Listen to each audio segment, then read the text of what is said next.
और कुछ चीजें ऐसी होती हैं जो आत्मा को अच्छी लगती है। तो संसार में शरीर को अच्छी लगने वाली वस्तुओं से तो हम अनंत कालों से परिचित हैं, अनंत काल से। जो जिन चीजों से हमने हमेशा शरीर का उपकार किया है, पर अपन शरीर का उपकार करते रहे हर भाव में, इसलिए हमारा संसार बढ़ता ही रहा, कम नहीं हो पाया। कभी कम हुआ नहीं हुआ ना, क्योंकि हमें अनंत भवों में संसार की ओर बढ़ाने की चीजों से टिप्स तो मिलती रही, पर हमें इष्टोपदेश नहीं मिला। धर्म तो मिला, जैन कुल भी मिला, जैन धर्म भी मिला, भगवान भी मिले। अब भगवान मिले हैं तो भगवान तो सबको अभी नहीं मिले हैं, पर अपन देखेंगे भगवान बोलते नहीं है। अभी अपन देखेंगे कि भगवान की मूर्ति से व्यक्ति ज्यादा नजदीक जाता है और जो बोलने वाले हैं उनसे दूर भागता है। क्यों भागता है दूर? सही बात है कि नहीं? दूर किससे भागता है? कितने लोग ऐसे हैं जो मंदिर में भगवान के पास बैठ करके 2-2, 4-4 घंटे बैठ जाएंगे, और उनसे कह दो कि महाराज के पास 1 घंटा बैठ जाओ तो उनको नाना नानी याद आ जाते हैं। उसके पीछे कारण क्या है? तो उसके पीछे कारण ये है कि अचेतन से हम जल्दी जुड़ जाते हैं।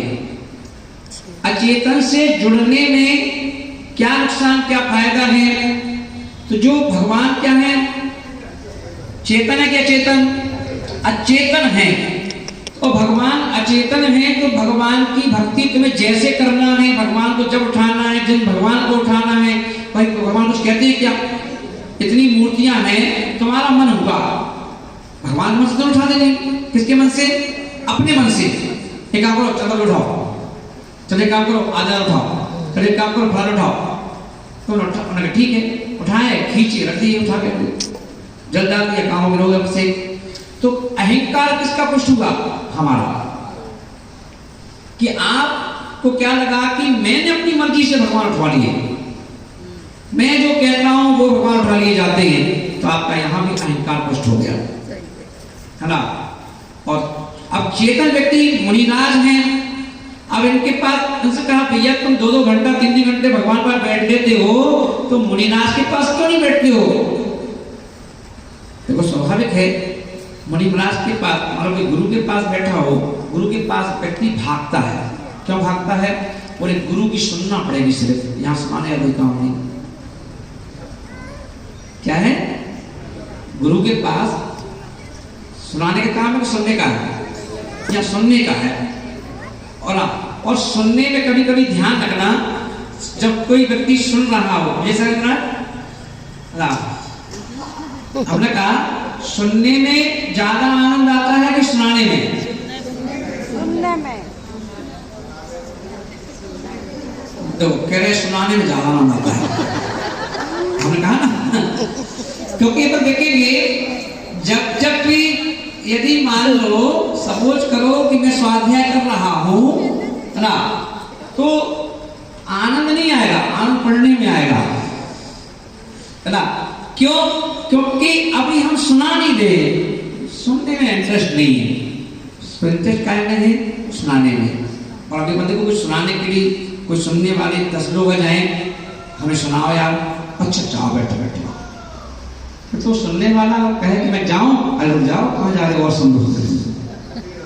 तो इसलिए अपन देखेंगे कि गुरु से हम दूर क्यों भागते हैं? तो आचार्यों ने कहा कि चेतन से चेतन का रिश्ता बड़ी मुश्किल से होता है।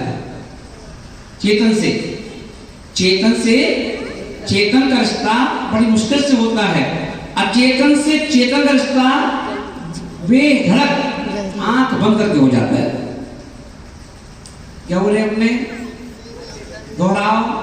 चेतन से चेतन का रिश्ता बड़ी मुश्किल से होता है। चेतन से चेतन का रिश्ता बड़ी मुश्किल से होता है, और अचेतन से चेतन का रिश्ता जल्दी हो जाता है। क्यों? क्योंकि उसमें चेतन का अहंकार पुष्ट हो जाता है। चेतन में अहंकार, बोलो हाथ जोड़ो, बोलो चेतन से चेतन से जुड़ने में अहंकार टूटता है, अचेतन से चेतन जुड़ने में अहंकार बढ़ता है। अब बोला क्या हुआ, अहंकार बढ़ क्यों रहा है? क्योंकि अपन अचेतन से जुड़ने में लगे हुए है ना। कैसे जुड़ने में लगे हैं? एक लड़की की शादी करना है या लड़के की शादी करना है तो कितनी मुश्किल होती है बताओ। क्यों? क्योंकि लड़का भी चेतन है और लड़की भी चेतन है। अब चेतन चेतन दोनों फंस गए। अब उसका भी अहंकार अपना, इनका भी अपना अहंकार।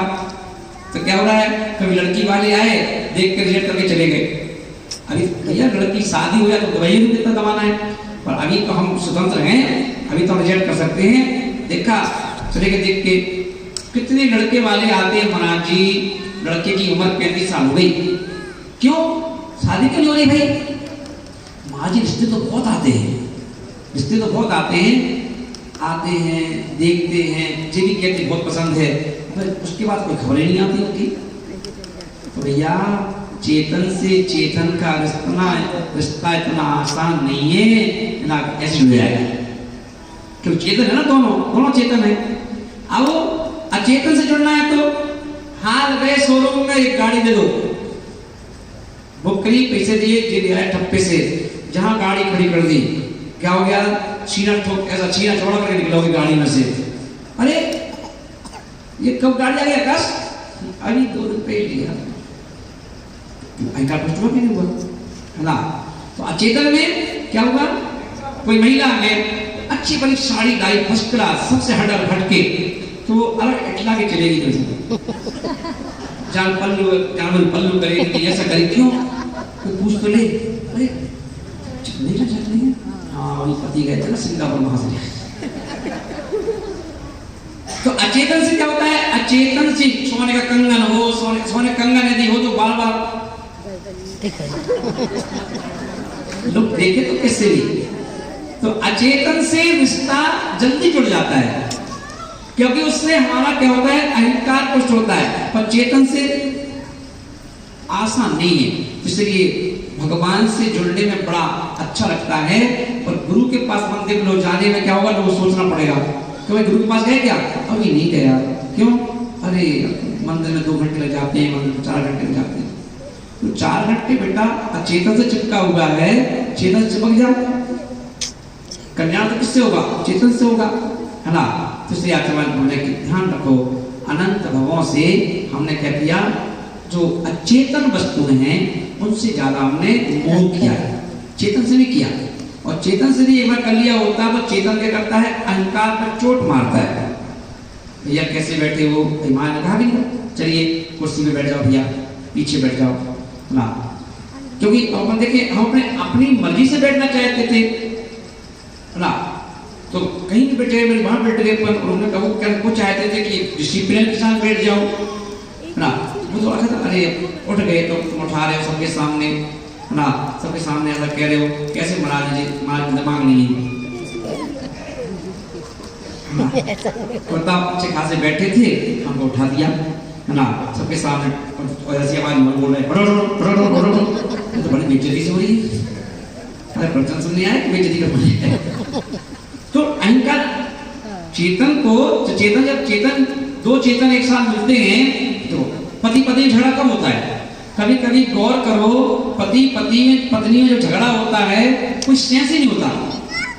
बाद में कभी चिंतन करो, पत्नी सोचती है क्या ऐसी कौन सी बात हुई कि इतना झगड़ा हो गया, पति सोचता है ऐसी कौन सी बात हो गई झगड़ा हो गया। बाद में पता चलता है कि कुछ ऐसा कुछ सेंस ही नहीं था, मैं जबरदस्ती में ऐसा कुछ बोल दिया, ऐसी बात भी नहीं थी ना, बात यहाँ से शुरू हुई थी तो एंड कहाँ पे हुई पता नहीं चला, है ना। मामला बिगड़ गया, बिगड़ता है, सिर्फ अंतर कुछ नहीं है। पति ने कुछ कहा, चेतन है ना, पत्नी को पसंद कैसे जाएगी बात, वो भी चेतन है। अरे वो सही हो, अरे वो बात स्वीकार कर लेगी कि आप सही कह रहे थे, मेरी गलती थी, मुझे ऐसा करना था, है ना, पर करेगी स्वीकार बाद में, पर पहले तो तूफान आ जाएगा। क्योंकि भैया चेतन से चेतन जुड़ने वाला दिक्कत है। आचार्य बोल रहे हैं कि भले ही दिक्कत हो तो कल्याण यही से होगा। चेतन से चेतन के जुड़ने में भले ही दिक्कत हो, तुम्हें लगता हो कि कुछ परेशानी आ रही है, पर क्या करें, फिर भी कल्याण तो यहीं से होगा ना।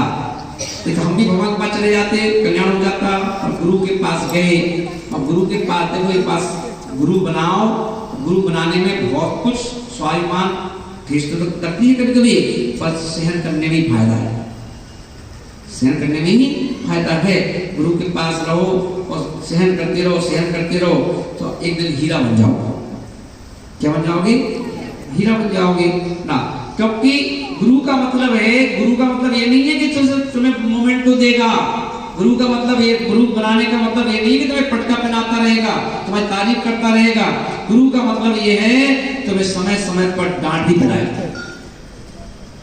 रोज ये काम अच्छा नहीं है, ऐसा नहीं करना चाहिए। ठीक है, सबके सामने अकेले में कहेंगे तो जरूर कि नहीं, रिलाइज तो कराएंगे, रिलाइज नहीं कराएंगे तो आपके सुधार कैसे होगा? तो गुरु का मतलब ये है। तो अक्सर मैं कहा करता हूं कि जीवन में यदि तुम अपनी आत्मा का कल्याण करना चाहते हो तो एक गुरु को चुनना है।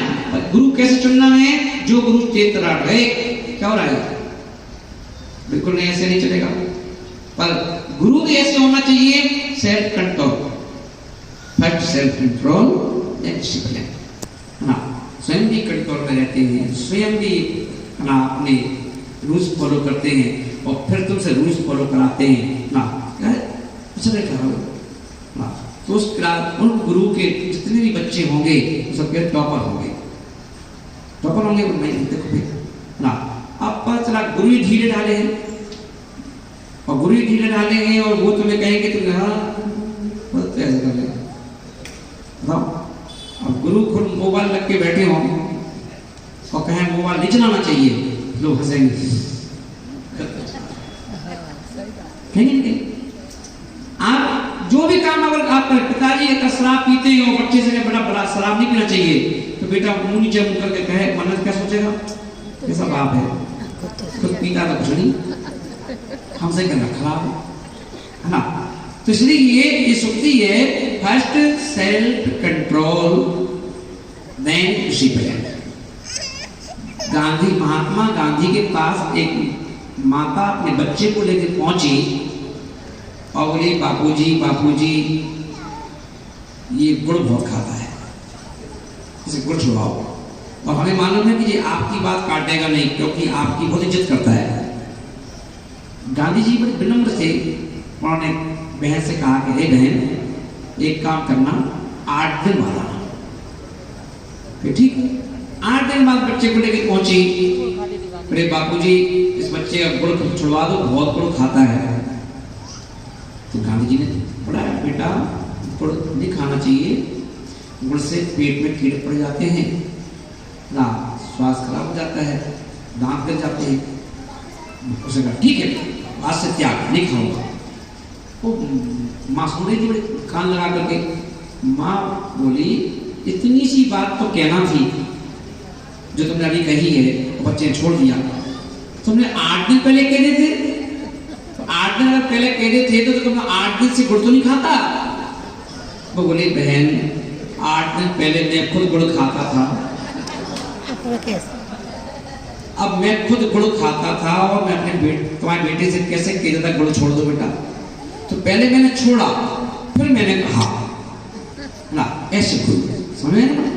तो गुरु, उसका प्रभाव पड़ेगा कि पहले आप जो काम कर रहे हो, पहले आप खुद मत करो, और फिर आप दूसरे से कह दो। तो क्या होगा? आपकी बात का वजन पड़ेगा, वजन कि नहीं यार, बात में दम तो है, ऐसा नहीं करना चाहिए, समझ जी ना। तो इसलिए आचार्य महाराज यहाँ बोल रहे हैं, गाथा नंबर 6, वासना मात्र में वही तत्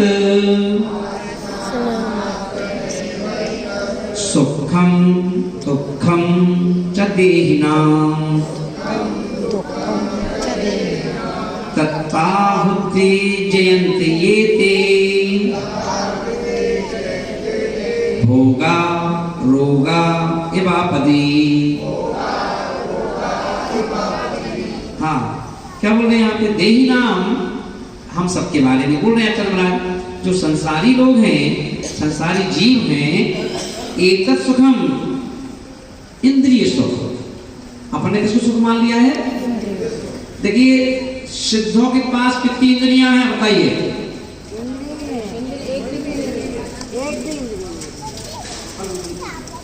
सिद्धों के पास कितनी इंद्रियां हैं? एक भी नहीं है ना।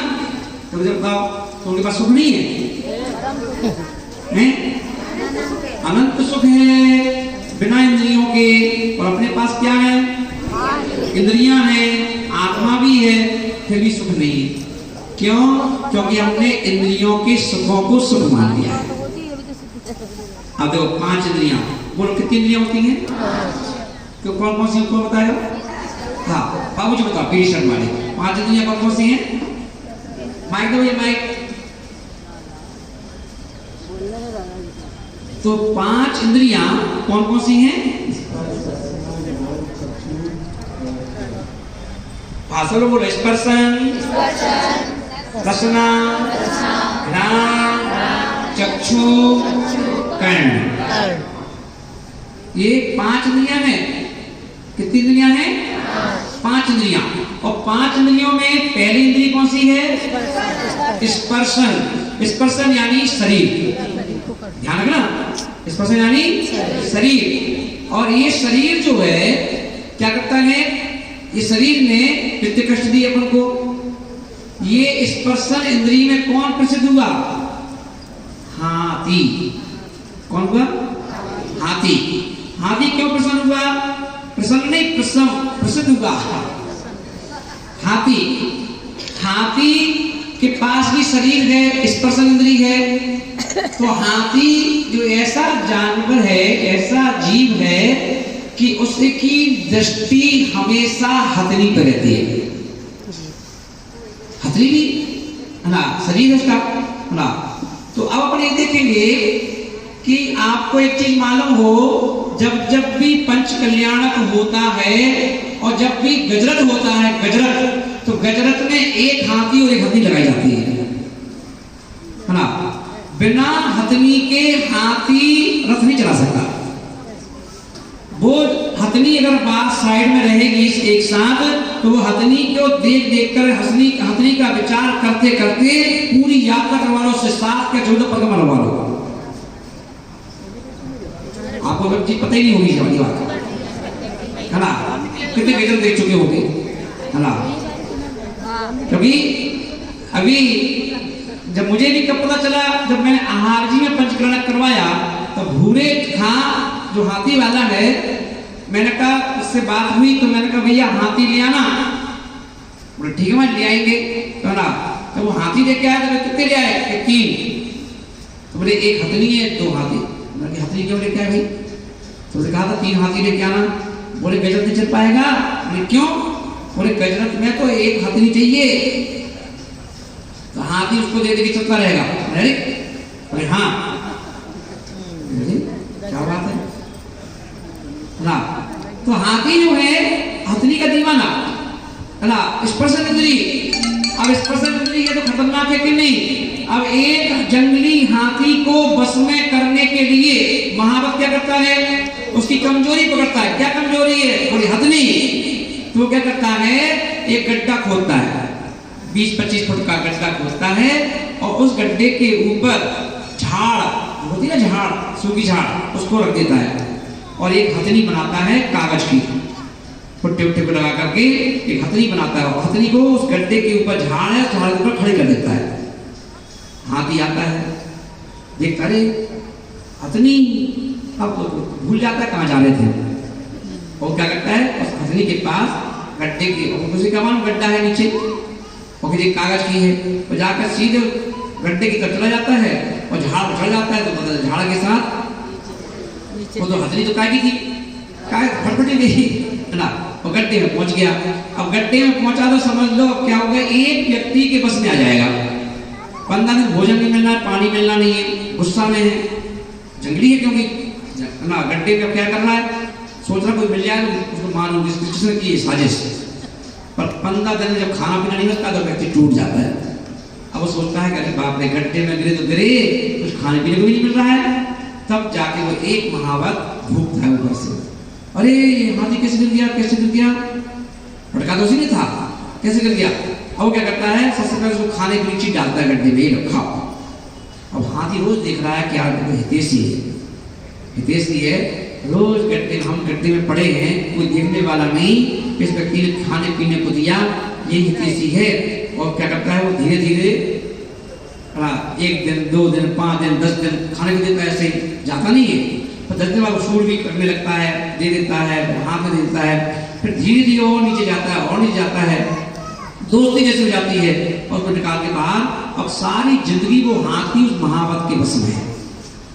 देख रहे हो 2-2 5-5 रुपया के लिए कहता है चल सूट कर दो, ले लो भैया, तो नहीं रहता है, दिखा रहा एक महावत के बस में। तो इस पर संजय ने क्या किया है कि पति पत्नी का रिश्ता, उसी का उदाहरण हुई। बताओ कि 80-80 साल के बुढ़ा बुढ़िया हो गए, फिर भी छोड़ने को तैयार नहीं हो गए, एक जाएगा तो घर जाएगा। अब एक चौके में 4-5 दिन पहले की बात है, एक पेड़ आहार दे रहे थे ना, दोनों थे। तो मैंने कहा फिर महाराज जी मैं तो आज घर से निकल जाऊं, देखो छोड़ को तैयार हूं। तो मैंने कहा क्या दिक्कत है? बोले तो पत्नी बोली हाँ महाराज जी मैं तो कह रही आज जा रहे हो तो आज ले जाओ, मेरी तरफ से कोई छूट है। तो बोले नहीं जे जाएगी तब जाएंगे। अब ये कागज की हथनी सांस छोड़े तब तो अब वो कहे छोड़ दो चले जाओ, पर वो जाने तैयार नहीं, कैसे चले जाएंगे? इस पर इंद्रिय ध्यान रखना, ये 5 इंद्रियों ने तुम्हें संसार में जकड़ रखा है, इस बात का ध्यान रखना। ये स्त्री को छोड़ना इतना आसान नहीं है। आसान है क्या? जब बताओ ना। अब दूसरी बात, चलो दूसरी इंद्री रसना, रसना आ गई ना। अब रसना 56 और तुम्हारा क्या क्या है? सराफा, और फिर बाकी गली कूचे में भी है ना। बताओ क्या करते हो? सबकी दुकानें चलती हैं और दुकानें कम चलेंगी, पर खाने पीने की तो बिल्कुल सुबह से शाम तक, चाहे वो गली कूचे में बैठा हो उसकी भी चल जाती है ना। कोई कह रहा है कि चाय फेमस है, इसकी समोसे फेमस है, इसके फलाना फेमस, कहते फलाना फेमस है ना, और घर में खा रहे वाला ना। यानी कि सारी जिंदगी जो 25-50 साल की उम्र है उसमें से आधी सोने में चली गई ना, और आधी की जो आधी बची उस आधी में भी आधी से ज्यादा खाने पीने में ना। क्या होगा? उठे तो चाय बना दी, अरे चाय के लिए दे दी, कुछ तो और साथ में कुछ खाने पीने को ना, खा लेते कह दो कचौड़ी हुई तो बिस्कुट दे दो, टोस्ट दे दो, ब्रेड दे दो। थोड़ी देर बाद फिर भोजन है ही ना, बाजार में गए तो फिर है ही ना, कितना खाओगे? तो खाने तो भजन है कि खाने खाने में निकल गई सारी जिंदगी, ये चाहिए वो चाहिए। और मन चंचल है, अब मन चंचल है तो जितनी खाने की चीजें अपने फेवर की थी वो तो खाई ली। अब वो दुनिया में कानों में आवाज आई बिरयानी टिक्का, तो क्या करें? अरे ये तो मांसाहारी है, अपन तो खा नहीं सकते। तो लोगों ने देखा तुम्हारी जीभ लड़ पा रही है, तो लोगों ने निकाल दिया शाकाहारी बिरयानी, शाकाहारी टिक्का ना। बस बनावट वैसे की वैसी करो ना, सेम जो प्रोसेस है वो वैसे की वैसी रहेगा ना। उसमें वो मांस है, इसमें क्या हमने पनीर लगा दिए, लोग सेकेंगे वैसे ही। अब फीलिंग क्या ले रहे हो? हैं क्या टिक्के की कीमत ले रहे हो? फीस क्या आएगी आपको ना? नाम क्या है? नाम तो वही का वही है ना, वेज और non veg, veg biryani, veg ये क्या जरूरत है? उसे खाने जरूरी है क्या? पनीर ऐसे खा लो सेक करके, खाने है तो, पर नहीं बिरयानी के नाम से खाना है। भैया बिरयानी के नाम से खा रहे हो, दोस्त में बिरयानी का ही लग रहा है। अभी बजरंगी भाईजान पिक्चर आई थी ना, तो बजरंगी भाईजान में एक गुड़िया थी कोई,